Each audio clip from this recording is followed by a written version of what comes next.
Walks back to camp. He's been trading in town. The afternoon is fading. Everything is fine. And then he sees the first women. They're crying. They tell him that Mexican soldiers attacked the camp while the men were at the market. They tell him the soldiers killed the guards, that they took the horses, the weapons, the supplies. The man starts running. When he reaches the camp, he finds his mother. She's dead. He finds his wife, Alope, dead. He finds his 3 children, dead. Everything he loved in the world, wiped out in an afternoon while he was bargaining in a town. This man's name was Goyakla. The world would know him as Geronimo. And what happened that night in March of 1851 in Llanos, Chihuahua, didn't just destroy a man. It created the most feared warrior on the American continent. Today, you're going to see that entire night. What exactly happened? What Geronimo did when he discovered the bodies, the words he himself wrote decades later about that moment, and how a single afternoon in the Chihuahua Desert triggered 35 years of war that forced the most powerful army in the world to deploy 5,000 soldiers to capture a single man. To understand the weight of that night, you first have to know who Goyakla was before Geronimo existed. He had been born in the mountains of the southwest around 1829 into the Bedonkohe band, the smallest of the Chiricahua Apache. When he was 17, he was admitted to the Council of Warriors of his people. It was the threshold of Apache adulthood. After that moment, he could go to war and he could marry. And he had been in love for years with a girl named Alope. The World History Encyclopedia portal quotes directly from his autobiography. Perhaps our love was of no interest to her father. Perhaps he wanted to keep Alope with him, for she was a dutiful daughter. At any rate, he asked many ponies for her. Goyakla didn't argue. He disappeared for a few days and returned with the herd of horses. This was all the marriage ceremony necessary in our tribe.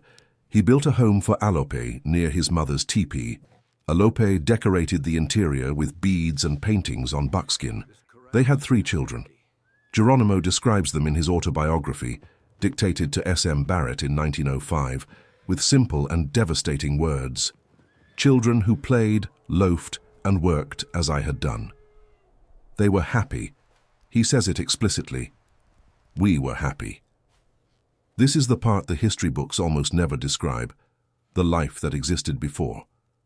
Because to understand what the Llanos massacre did to Goyakla, you have to understand what it took from him. A home built with his own hands, a woman he had loved since he was young, 3 children who carried his blood, a mother who was still alive, all of it. In one afternoon. The political context of what happened on that 5th of March, 1851, is essential. And it's more complex and more brutal than most books describe. Since 1835, the Mexican government had placed a bounty on Apache scalps. It wasn't a metaphor, it was law. In 1835, the state of Sonora formally approved the scalp bounty law. The state paid 100 pesos for the scalp of an Apache male 14 years or older. Chihuahua followed with the same rate for men, 50 pesos for an adult woman, and 25 pesos for a child under 14. Hunters could also keep any Apache property they captured. According to the American History Central Portal, the value of a male Apache scalp represented more than what an average Mexican or American worker could earn in an entire year. This policy, documented in multiple 19th century historical sources, including Wikipedia and the entry on the Apache-Mexico Wars, turned the systematic killing of native peoples into a state-funded industry. Not in secret, openly, with a published price list. But in the period just before the Llanos massacre, there had been an attempt at peace. In June 1850, a formal peace had been signed between the Apache and the authorities of Chihuahua. The state of Chihuahua had invited the Apache to trade in their towns. Goyakla's band, under the leadership of the great Chief Mangas Coloradas, had accepted that opening in good faith. Geronimo's autobiography, published in 1906 under the title Geronimo's Story of His Life and edited by S.M. Barrett, describes it precisely. Being at peace with the Mexican towns as well as with all the neighboring Indian tribes, we went south into Old Mexico to trade. They were at peace. They had gone to trade in good faith. The column of Colonel Jose Maria Carrasco, coming from the state of Sonora with 400 soldiers, arrived at Llanos under a different justification. He claimed to have followed the Apache there after they had conducted a raid in Sonora.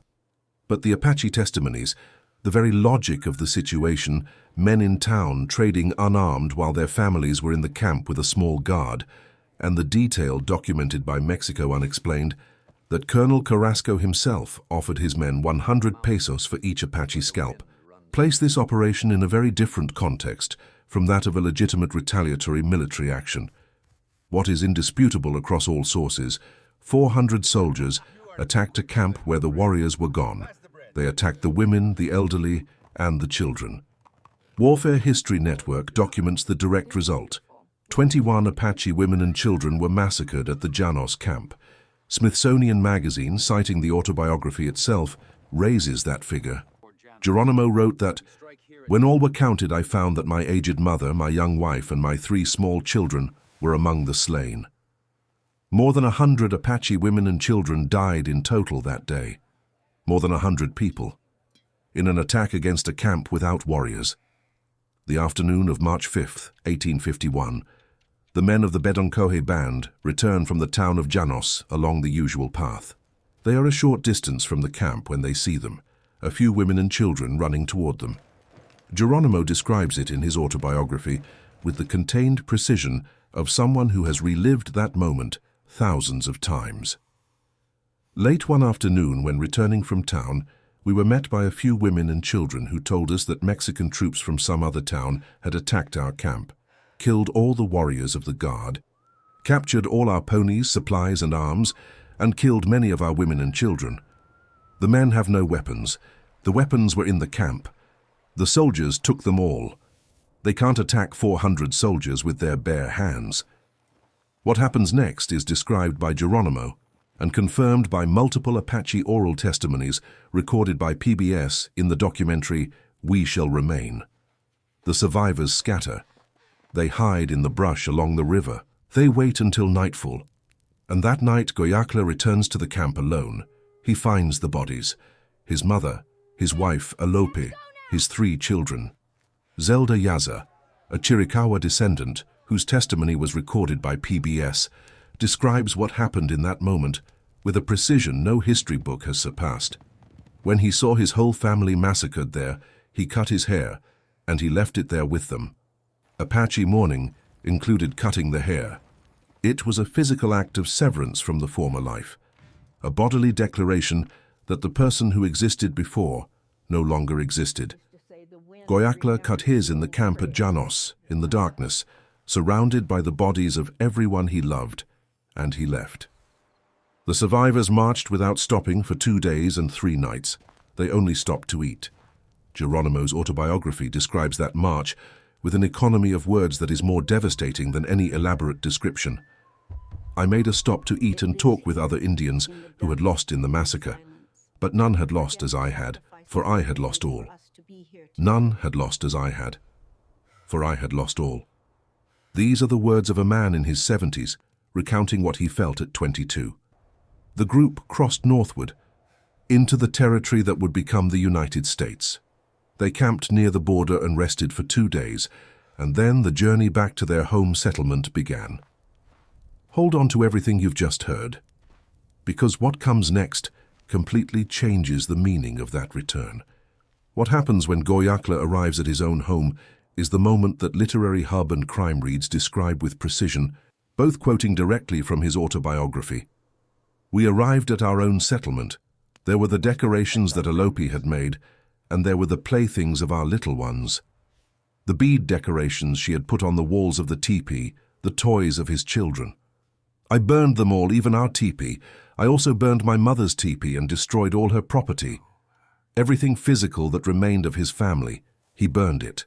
I was never again contented in our quiet home." The Bunk History Portal documents something that complements this moment in an important way. The testimonies about Goyakla in the immediate hours after arriving at the camp describe a man who could not pray, could not make plans, could not speak. He simply followed his companions in silence, walking just within earshot of the group, separated from everyone. A man who for days had neither words nor purpose. This absolute silence is one of the most revealing details in the entire story. Goyakla was, by training and by character, a man of action, a warrior, a man who had built a home, who had hunted for his family, who had been admitted to the council of his people. And in those days after the return, he had nothing. In the months following the Janos massacre, Goyakla went alone into the mountains, and there, according to his own account recorded by HistoryNet in its analysis of Geronimo as a shaman, he heard a voice. The voice spoke his Apache name 4 times. 4, the Apache sacred number. Then it said, "No gun can ever kill you.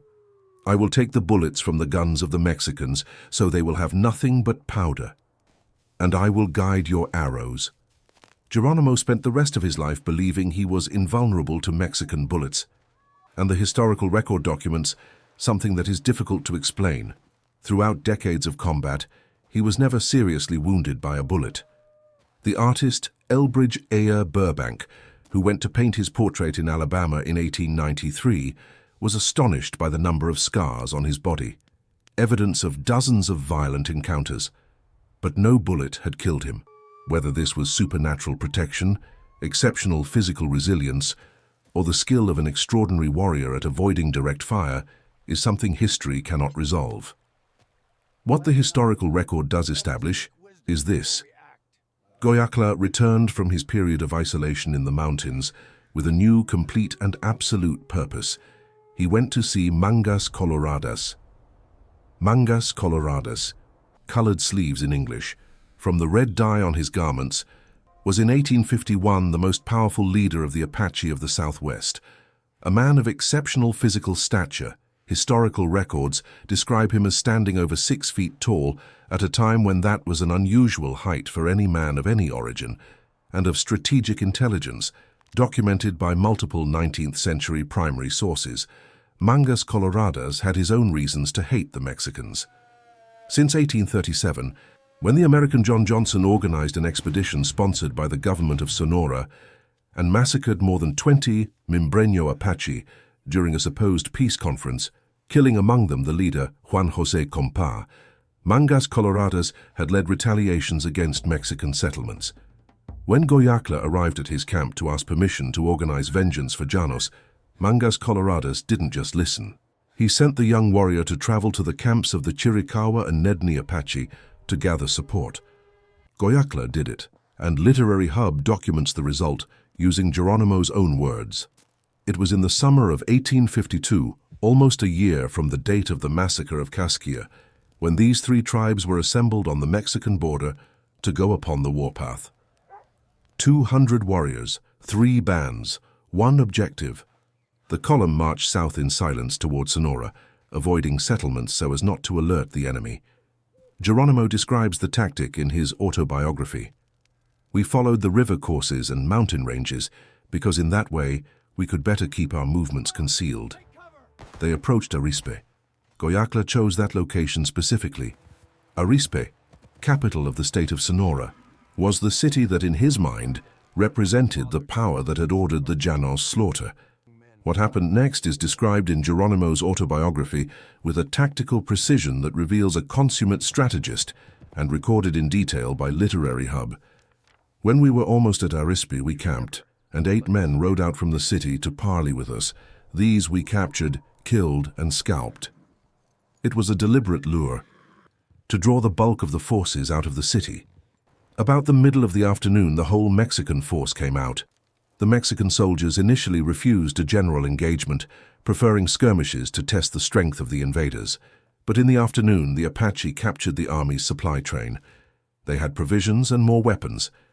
The Apache rested that night. The next day, the full battle. Mexico Unexplained, citing primary sources, describes the result. The Apache attacked the garrison and left few survivors. Goyakla entered into violent hand-to-hand combat with Mexican soldiers using a knife. It was his first combat since Janos, and he attacked with a ferocity the Mexican soldiers had never seen. It was during that battle that the Mexican soldiers began shouting the name the world would use forever. They desperately invoked St. Jerome, San Geronimo, as the warrior attacked them. "Geronimo, Geronimo!" It was a plea, a cry of fear and prayer at once. The warrior didn't hear the name as a prayer. He heard it as recognition, a name born from the fear of his enemies, and that name stayed forever. The years that followed turned Geronimo into the figure history remembers. For more than 30 years, he led raids into the Mexican states of Sonora and Chihuahua. Geronimo's autobiography, in its closing section, says it without euphemism. "I have killed many Mexicans. I do not know how many. Some of them were not worth counting." The hardness of that sentence, spoken by an elderly prisoner of war over 70 years old, dictating his memoirs aloud from Fort Sill, Oklahoma, says everything about the reach of what that night in 1851 did inside him. The government of Sonora claimed in 1886 that in the last 5 months of Geronimo's final campaign, his band of 16 warriors had killed between 500 and 600 Mexicans. This figure, documented by Wikipedia citing National Geographic, reflects the scope of decades of a personal war that began in a camp at Llanos. It didn't start over politics. It didn't start over territory. It started because one afternoon a man came back from the market and found no one. There is something almost no history book mentions about the end of this entire story, and it is perhaps the most human detail of everything Geronimo lived through. In 1886, after decades of war, Geronimo surrendered for the last time to General Nelson Miles at Skeleton Canyon, Arizona. He was a prisoner of war. He and the last of the Chiricahua were promised they would be taken to Florida temporarily and then allowed to return to their homeland. The promise was not kept. The Chiricahua were sent first to Florida, then to Alabama. Finally, in 1894, to Fort Sill, Oklahoma. Prisoners. Thousands of miles from the Chihuahua Desert and the Arizona mountains where Goyacla had been born, loved, and lost everything. From that prison, Geronimo became something he never imagined, a celebrity. He appeared at the Trans-Mississippi Exposition in Omaha in 1898. He signed photographs and sold buttons from his clothing as souvenirs. He participated in the presidential inauguration of Theodore Roosevelt in 1905, the same year he was dictating his autobiography. And at that inauguration, Geronimo made a direct request to Roosevelt, documented by history, that he be allowed to return and die in his homeland in Arizona. Roosevelt refused. The historian at the Bunk History portal summarizes it precisely. Roosevelt's refusal was not cruel in the sense that no one doubted Geronimo's sincerity. It was that the United States government considered the Chiricahua's return to Arizona would generate conflicts with the settlers already living on those lands. The man who had been the most feared warrior on the American continent, who had forced a quarter of the United States Army to pursue him for years, spent his final days selling photographs and mementos at world's fairs, a prisoner of war until his last day. Geronimo died of pneumonia on February 17, 1909, at the Fort Sill Hospital in Oklahoma. His cousin, Jason Betzenes, who knew him closely and whose testimony was recorded in the historical archives, left documented something that serves as the epilogue of this entire story. Geronimo never forgot what Sonora had done to his family, and he carried that bitterness in his heart throughout his entire life. Throughout his entire life, from age 22 to 79, more than half a century carrying the weight of an afternoon in Llanos, a man walked back to camp on an afternoon in March of 1851. He saw the women crying, he found the bodies, he cut his hair in the darkness, and the world as we know it was never the same again. Behind every name that history constructs as a symbol, the invincible warrior, the last free Apache, the man the armies couldn't catch, there is always a smaller, truer story. A man who loved a woman, 3 children who played, a mother, a home made of buffalo hide and bead decorations. He lost it all in one afternoon, and he spent the rest of his life trying to make that afternoon mean something more than a defeat. If this video opened up something you didn't expect to find, there are more stories like this here, not the characters the textbooks constructed, the real people who lived behind those names. The next story is already waiting for you.